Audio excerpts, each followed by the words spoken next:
নমস্কার, তোমাদের সকলের প্রিয় পাঠশালায় আরো একটি নতুন ক্লাসে তোমাদের সকলকে জানাই স্বাগত। আজকে আমি তোমাদের সাথে আলোচনা করব পঞ্চম শ্রেণীর সেকেন্ড ইউনিট টেস্ট 2025-এর গণিতের প্রথম স্কুলটির প্রশ্ন উত্তর। আমি আজকের ক্লাসটি শুরু করছি, সকলে মন দিয়ে দেখে নাও। এবারে তোমাদের সেকেন্ড ইউনিট টেস্ট হবে 30 নম্বরের এবং সময় থাকবে 1 ঘন্টা। প্রথমেই বলেছে, দেখো যে কোনো 11টি প্রশ্নের উত্তর দাও। আমি প্রত্যেকটাই করে দেখাবো, তোমরা সকলে মন দিয়ে দেখে নাও। শূন্য স্থান পূরণ করো। দেখো এখানে সংখ্যা লেখা আছে এবং এখানে বক্স করে দেওয়া আছে, এখানে কোনো সংখ্যা লেখা নেই। এই বক্সগুলিতে তোমাদের সংখ্যা বসিয়ে বিয়োগটি করতে হবে। এখানে তোমরা যে কোনো সংখ্যা বসিয়ে বিয়োগটা করতে পারো। দেখো আমি যদি এখানে লিখি 4 5 3 4 5 1, আর ধরো এখানে ছোট সংখ্যা লিখতে হবে 2 6 লেখা আছে 2 1 2 0। এবার এটা আমি তোমাদের বিয়োগটা এই পাশটায় করে দেখিয়ে দিচ্ছি, দেখে নাও।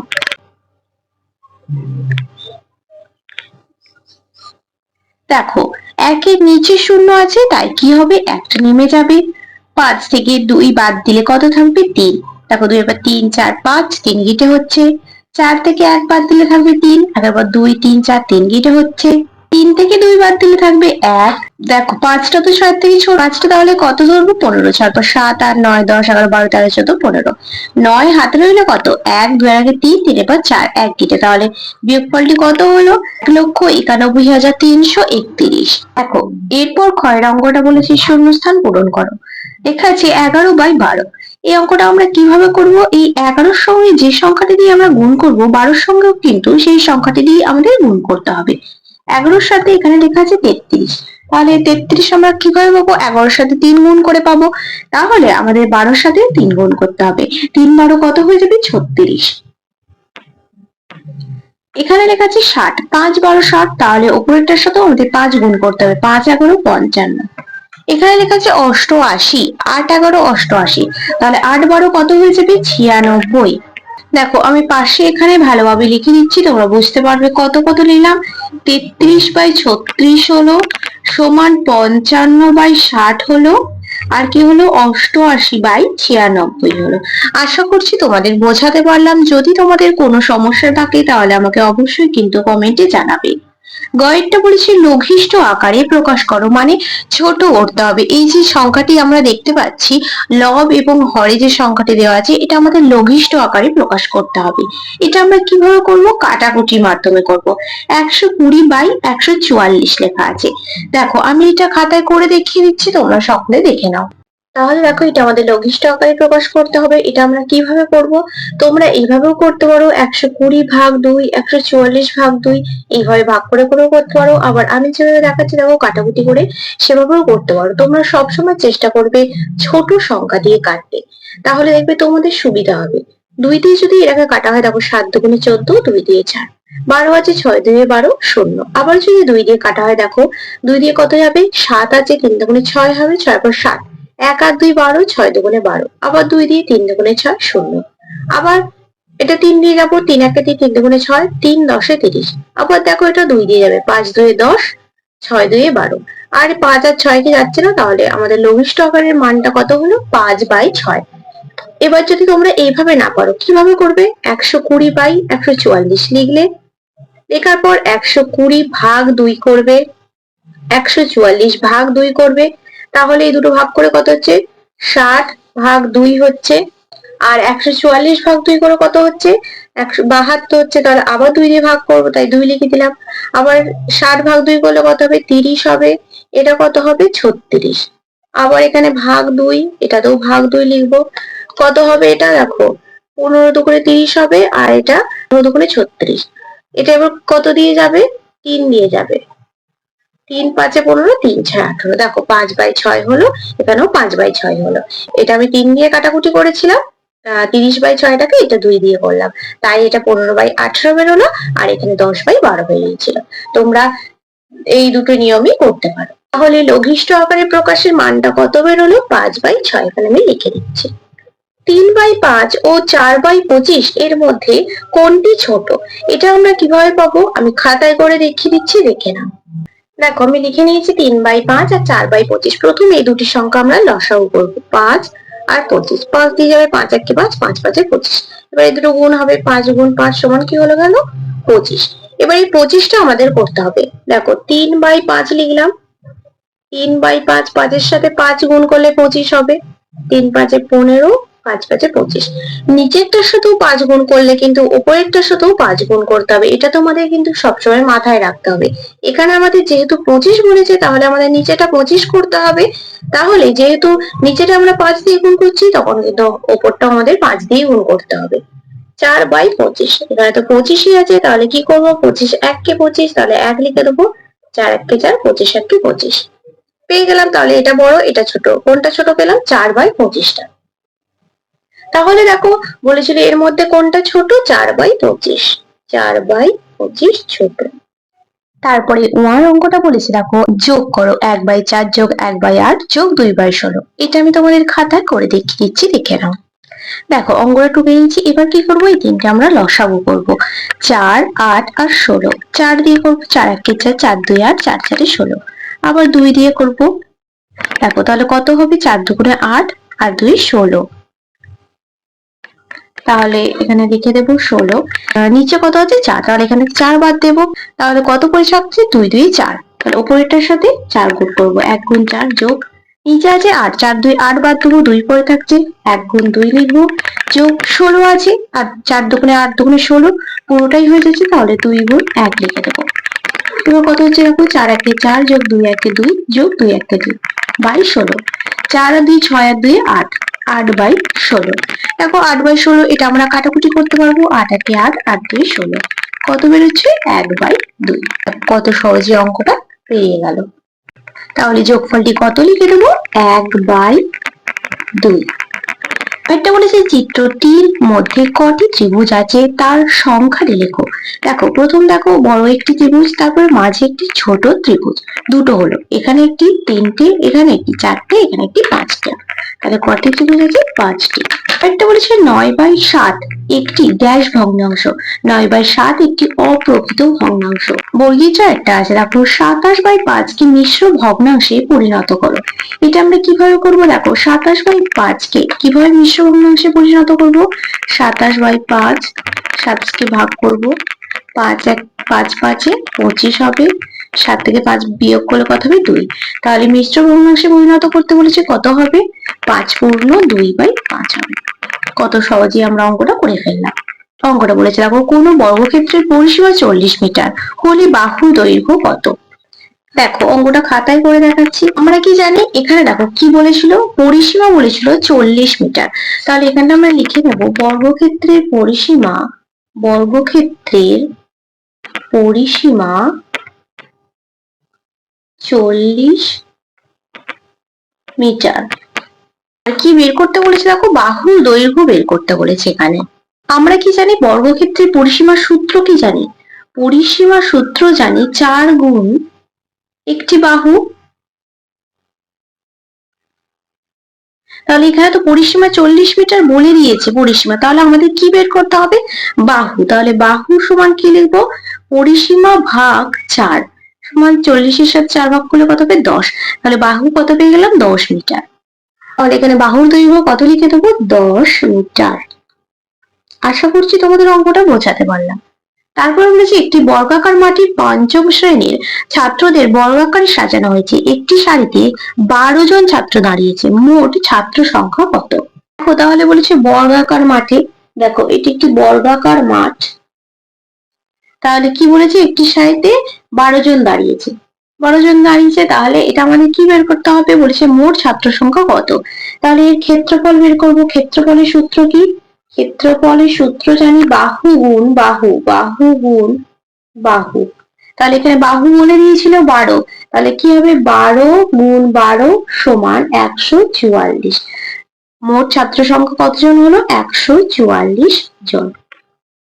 তারপরে বলেছে দেখো তো একটা, 10টি সমান খোপকে এক ধরলে একটি খোপের মান কত হবে। দেখো 10টি সমান খোপ আগে করে নিচ্ছি, 1 2 3 4 5 6 7 8 9, 10। দেখো এই যে 10টি সমান ক্ষোভ, ঠিক আছে, এই 10টি সমান ক্ষোভকে কি বলেছে, এক ধরলে, এই 10টি সমান ক্ষোভকে যদি এক ধরা হয় তাহলে একটি ক্ষোভের মান কত হবে? দেখো একটি সমান ক্ষোভের 10/10 হবে।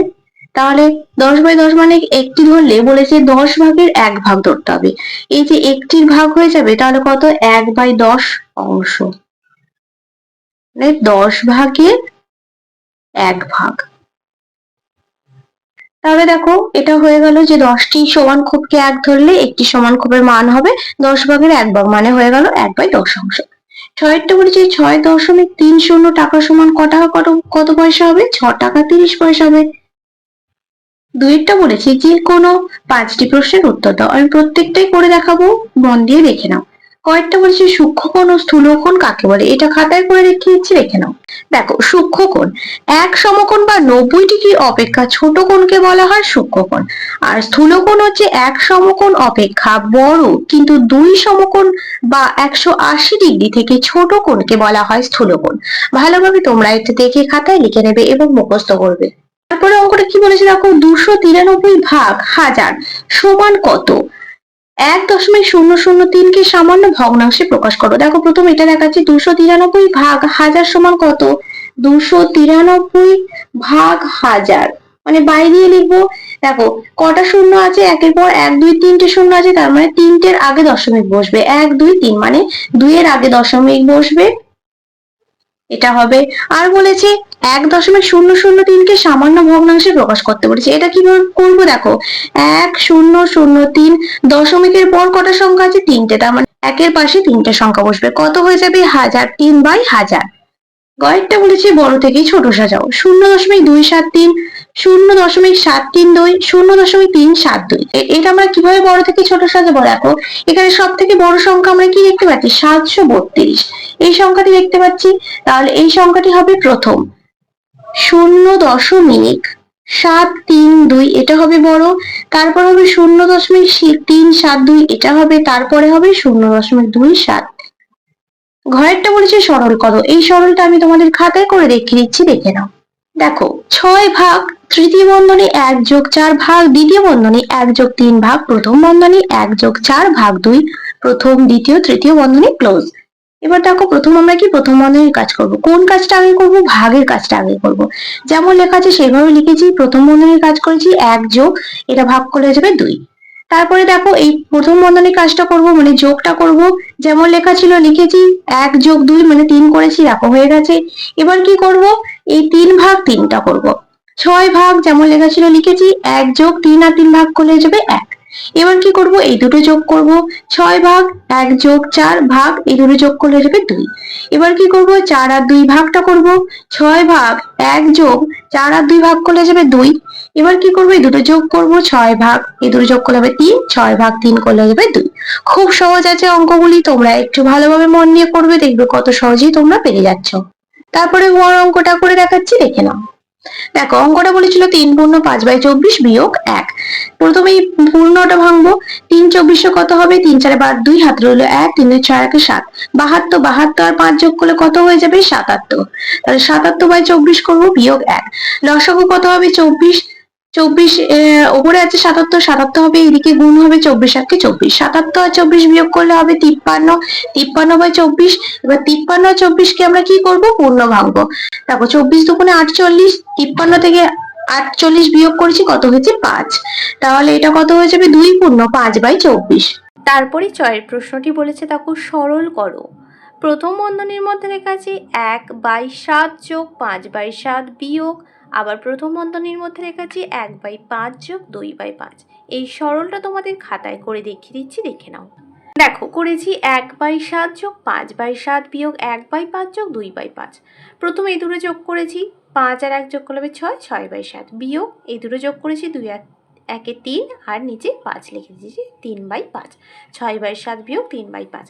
এবার 7 আর 5 কি করব, লসাগু করব। দেখো 7 আর 5 যদি লসাগু করি আমরা এইভাবে 7 আর 5, তাহলে কি হবে 7 একে 7, 5 লিখলাম কত হবে, 5 7 দিয়ে 35 হবে। দেখো তাহলে কত হলো, লসাগুটা হলো 35। এবার 35 লিখবো, এখানে 7 আছে তাহলে এখান থেকে যে 7 বাদ দিই কত থাকবে 5, তাহলে ওপরেরটার সাথে 5 গুণ হবে, 6 গুণ 5 বিয়োগ এখানে 5 আছে, 5টা বাদ দিলে কি পড়ে থাকছে 7, তাহলে 3 গুণ 7 হবে। এবার 5 6 30 বিয়োগ 3 7 21, 30 আর 21 বিয়োগ করলে কত হবে 9, 9/35। এইভাবে তোমাদের সরল অঙ্কটি করতে হবে। আশা করছি তোমরা বুঝতে পারছো। যদি কোনো সমস্যা থাকে তাহলে আমাকে অবশ্যই কমেন্ট করে জানাবে। তারপরে 3 দাগের অঙ্কগুলি বলেছে, দেখো যে কোনো 3টি প্রশ্নের উত্তর দাও। আমি প্রত্যেকটাই করে দেখিয়েছি, সকলে মন দিয়ে দেখে নাও। প্রথম অঙ্কটি বলেছে, দেখো একটি চৌবাচ্চায় 3/8 লিটার জল ছিল, কিছু পরে 8/25 লিটার জল খরচ হয়েছে, তুমি বালতি করে 5/16 লিটার জল ঢাললে, এখন চৌবাচ্চায় কত লিটার জল আছে? খাতায় করে দেখিয়ে দিচ্ছি, দেখে নাও। প্রথমে কি বলেছিল, চৌবাচ্চায় জল ছিল কত লিটার, 3/8 লিটার, খরচ হয়ে গেছে কত লিটার, 8/25 লিটার। অবশিষ্ট জলের পরিমাণ কি করব, 3/8 বিয়োগ 8/25। এবার 8 আর 25 কি করব, লসাগু করব। দেখো লসাগুটা করেছি, 4 2 8, 25, 4 গুণ 2 গুণ 25, 4 2 8, 8 25 200। এবার দেখো লিখেছি 200, এখানে কি আছে 8, এখান থেকে যদি 8 বাদ দিই কি পড়ে থাকছে 25, তাহলে উপরেরটার সাথে 25 গুণ করব, বিয়োগ এখানে 25 আছে, 25 যদি বাদ দিই কি পড়ে থাকছে 4 2 8, তাহলে উপরেরটার সাথে 8 গুণ করব। এবার সেটাই করেছি, 3 গুণ 25 বিয়োগ 8 গুণ 8, 3 আর 25 গুণ করলে হবে 75, 8 আর 8 গুণ করলে হবে 64। এবার 75 64 বিয়োগ করলে কত হবে 11, 11/200 লিটার। আবার কত লিটার জল ঢালা হয়েছিল, 5/6 লিটার। তাহলে মোট জলের পরিমাণ কত হবে, 11/200 যোগ 5/16 লিটার। দেখো এবার যোগটা করেছি, দেখো কি কি ছিল, 200 আর 16, সেটাকে লসাগু করেছি। দেখো 2 দিয়ে প্রথম ভেঙেছি, তারপর 2 দিয়ে, তারপর 2 দিয়ে, কত হয়েছে, লসাগুটা হয়েছে 400, 400 লিখেছি। এবার দেখো এখান থেকে, এখানে প্রথম কি ছিল, 200 ছিল, তারপর 16 ছিল, তাহলে এবার 200 করতে হবে। দেখো 200টা আমি যদি এখান থেকে বাদ দিই, এখান থেকে 200 বাদ দিলে কত পড়ে থাকছে, দেখো 200 বাদ দিচ্ছি, কত পড়ে থাকছে 2, তাহলে উপরেটার সাথে 2 গুণ করব, যোগ তারপরে 16, দেখো 2 2 4, 4 2 8, 8 2 16, বাদ দিলে কি পড়ে থাকছে 25, 5 গুণ 25, 11 গুণ 2 করলে হবে 22, আর 25 গুণ 5 করলে হবে 125। এবার এই দুটো যোগ করে কত হবে 147, 147/400 লিটার। অতএব দিয়ে লিখেছি, এখন চৌবাচ্চায় 147/400 লিটার জল আছে। আশা করছি তোমাদের অঙ্কটা আমি বোঝাতে পারলাম, ভালোভাবে দেখে নাও। এর পরের অঙ্কটা বলেছে, দেখো একটি আয়তক্ষেত্রের দৈর্ঘ্য 25 মিটার বলে দিয়েছে ও প্রস্থ 15 মিটার বলে দিয়েছে। যদি ক্ষেত্রটির প্রত্যেক ধারের দৈর্ঘ্য 2 মিটার করে বাড়ানো হয়, তবে নতুন বাগানের পরিসীমা আগের থেকে কত বেশি হবে। এই যে অঙ্কগুলো তোমাদের দিয়েছে প্রত্যেকটা কিন্তু তোমাদের পাঠ্য বইতে দেওয়া আছে, তোমাদের গণিত যে বইটি আছে সেই বইটিতে দেওয়া আছে। তোমরা ভালোভাবে প্র্যাকটিস করবে, আর আমি যে অঙ্কগুলো করে দিচ্ছি সেগুলোও বাড়িতে ভালোভাবে প্র্যাকটিস করবে, দেখবে তোমরা পরীক্ষায় খুব সহজেই করে ফেলতে পারছো। দেখো এখানে বলেছি একটি আয়তক্ষেত্রের দৈর্ঘ্য আর প্রস্থ বলে দিয়েছিল, তাহলে এটা একটি আয়তক্ষেত্র, দৈর্ঘ্য হচ্ছে 25 মিটার আর প্রস্থ বলে দিয়েছিল 15 মিটার। তাহলে আমরা পরিসীমার সূত্র কি জানি, তোমরা সূত্রগুলো ভালোভাবে মুখস্থ করবে। আয়তক্ষেত্রের পরিসীমার সূত্র হচ্ছে 2 গুণ দৈর্ঘ্য যোগ প্রস্থ। তাহলে দৈর্ঘ্য কি ছিল 25 মিটার আর প্রস্থ ছিল 15 মিটার। 2 গুণ 25 যোগ 15, 25 আর 15 যোগ করে হবে 40, তাহলে 2 গুণ 40 মিটার সমান 80 মিটার। এবার কি বলেছিল যে যদি প্রত্যেক ধারের দৈর্ঘ্য 2 মিটার করে বাড়ানো হয়, তবে আগের থেকে নতুন বাগানটির পরিসীমা আগের থেকে কত বেশি হবে। দেখো সেটাই লিখেছি, যদি প্রত্যেক ধারের দৈর্ঘ্য 2 মিটার করে বাড়ানো হয়, তবে 25 যোগ 2 সমান 27 মিটার হবে, এটা দৈর্ঘ্য হবে। আর প্রস্থ 2 মিটার বাড়ানো হলে কি হবে, 15 যোগ 2 সমান 17 মিটার, কারণ এখানে দৈর্ঘ্য বলে দিয়েছিল 25 মিটার আর প্রস্থ বলে দিয়েছিল 15 মিটার। অতএব দিয়ে লিখেছি নতুন বাগানটির পরিসীমা কি হবে, 2 গুণ দৈর্ঘ্য যোগ প্রস্থ, দৈর্ঘ্য প্রস্থ কত হলো 27 মিটার আর 17 মিটার, 27 আর 17 যোগ করলে হয়ে যাবে 44 মিটার, 2 গুণ 44 সমান 88 মিটার। অতএব নতুন বাগানের পরিসীমা আগের থেকে কত বেশি হবে, 88 বিয়োগ 80 মিটার সমান 8 মিটার বেশি হবে। নতুন বাগানের পরিসীমা আগের থেকে 8 মিটার বেশি হবে। ভালোভাবে অঙ্কটা দেখে নাও, আশা করছি তোমাদের বোঝাতে পারলাম। তারপরে গয়েরটা বলেছে, তখন সরল করো। এই সরলটাও খাতায় করে দেখিয়ে দিচ্ছি, দেখে নাও। দেখো 720 বিয়োগ তৃতীয় বন্ধনী 36 বিয়োগ দ্বিতীয় বন্ধনী 90 যোগ প্রথম বন্ধনী 70 ভাগ 14 প্রথম বন্ধনী ক্লোজ মাইনাস 64 দ্বিতীয় বন্ধনী ক্লোজ গুণ 14 তৃতীয় বন্ধনী ক্লোজ। এটা তোমাদের সরলটা করতে বলা হয়েছে। এবার প্রথম আমরা একটার কাজ করব বন্ধনী, প্রথম বন্ধনীর কাজ আগে করব। 720 যেমন লেখা ছিল লিখেছি, ভাগটা আগে করব 5 14 70 বিয়োগ 64 গুণ 14 যেমন লেখা ছিল লিখেছি। এবার কি করব, এবার আমরা দেখো এই যোগটা করব। 720 বিয়োগ তৃতীয় বন্ধনী 36 বিয়োগ দ্বিতীয় বন্ধনী 90 আর 5 যোগ করে হয়েছে 95 বিয়োগ 64 দ্বিতীয় বন্ধনী ক্লোজ গুণ 14 তৃতীয় বন্ধনী ক্লোজ। এবার কোনটার কাজ করব, দ্বিতীয় বন্ধনীর কাজ করব। দ্বিতীয় বন্ধনীতে বিয়োগ আছে, এই বিয়োগের কাজটা এবার করব। 720 বিয়োগ তৃতীয় বন্ধনী 36 বিয়োগ এ দুটো বিয়োগ করলে হবে 31 গুণ 14 তৃতীয় বন্ধনী ক্লোজ। এবার কোনটা করব, এবার এই তৃতীয় বন্ধনীতে যে বিয়োগটা আছে সেটার কাজ করব। 720 বিয়োগ এ দুটো বিয়োগ করলে হবে 5 গুণ 14 তৃতীয় বন্ধনী ক্লোজ। এবার এই দুটো করব, 720 বিয়োগ 5 14 70, 720 আর 70 বিয়োগ করলে কত হবে 650। ভালোভাবে অঙ্কটা দেখে নাও, খুবই সহজ আছে অঙ্কগুলি, তোমাদের সব প্রত্যেকটা অঙ্কই বই থেকে দিয়েছে, তোমাদের পাঠ্য বই থেকে, তোমরা ভালোভাবে বুঝে বুঝে করবে, দেখবে খুব সহজেই পেরে যাচ্ছ। দেখো লাস্ট অঙ্কটা বলেছে 14.09 মিটার লম্বা বাঁশের 4.2 মিটার কাদায় 3.01 মিটার জলে আছে। কাদায় কত মিটার আছে 4.2 মিটার আর জলে আছে 3.01 মিটার। জল ও কাদায় মোট কতটা ডুবে আছে, জল ও কাদার উপরে কত মিটার বাঁশ আছে। দেখো দুটি প্রশ্ন বলেছে, একটি দিয়েছে জল ও কাদায় কতটা ডুবে আছে আর জল ও কাদার উপরে কত মিটার বাঁশ আছে। দেখো লিখেছি বাঁশটি লম্বায় কত মিটার ছিল 14.09 মিটার, কাদায় ছিল কত, কাদায় আছে 4.2 মিটার আর জলে আছে 3.01 মিটার। দুটো যোগ করব, দুটো যোগ করে কত পেয়েছি 7.21 মিটার। এটা জলে ও কাদায় ডুবে আছে। এবার জলে ও কাদার উপরে আছে, তাহলে কিভাবে পাবো, বাঁশটি কত মিটার লম্বা ছিল 14.09 মিটার লম্বা ছিল আর জলে ও কাদায় কত মিটার ডুবে আছে 7.21 মিটার। এ দুটো বিয়োগ করলে পেয়ে যাবো, এ দুটো বিয়োগ করে কত পেয়েছি 6.88 মিটার। তাহলে জল ও কাদার উপরে আছে 6.88 মিটার, মানে 6.88 মিটার। এটা হচ্ছে যে কাদার উপরে আছে আর কাদায় ও জলে ডুবে আছে 7.21 মিটার। দুটো উত্তরই পেয়ে গেলাম। আশা করছি তোমাদের অঙ্কগুলি আমি বোঝাতে পারলাম। যদি কোনো সমস্যা থাকে আমি বারবার বলছি আমাকে কমেন্টে অবশ্যই জানাবে। আজকের ক্লাসটি তাহলে আমি এখানেই শেষ করছি। খুব তাড়াতাড়ি আরও একটি নতুন ক্লাস নিয়ে হাজির হব তোমাদের সামনে। যদি তোমাদের আজকের ক্লাসটি ভালো লেগে থাকে তাহলে অবশ্যই লাইক করে দিও এবং বন্ধুদের সাথে শেয়ার করতে কিন্তু একদমই ভুলো না। আর যারা এখনও পর্যন্ত আমার চ্যানেলটিকে সাবস্ক্রাইব করনি তারা অবশ্যই সাবস্ক্রাইব করে পাশে থাকা বেল আইকনটি প্রেস করে অল নোটিফিকেশন অন করে দিও, যাতে সকল ভিডিও আপলোড করার সাথে সাথেই তোমাদের কাছে তার নোটিফিকেশন পৌঁছে যায়। সকলে সুস্থ থাকবে, স্বাভাবিক থাকবে, সকলকে অসংখ্য ধন্যবাদ জানাই।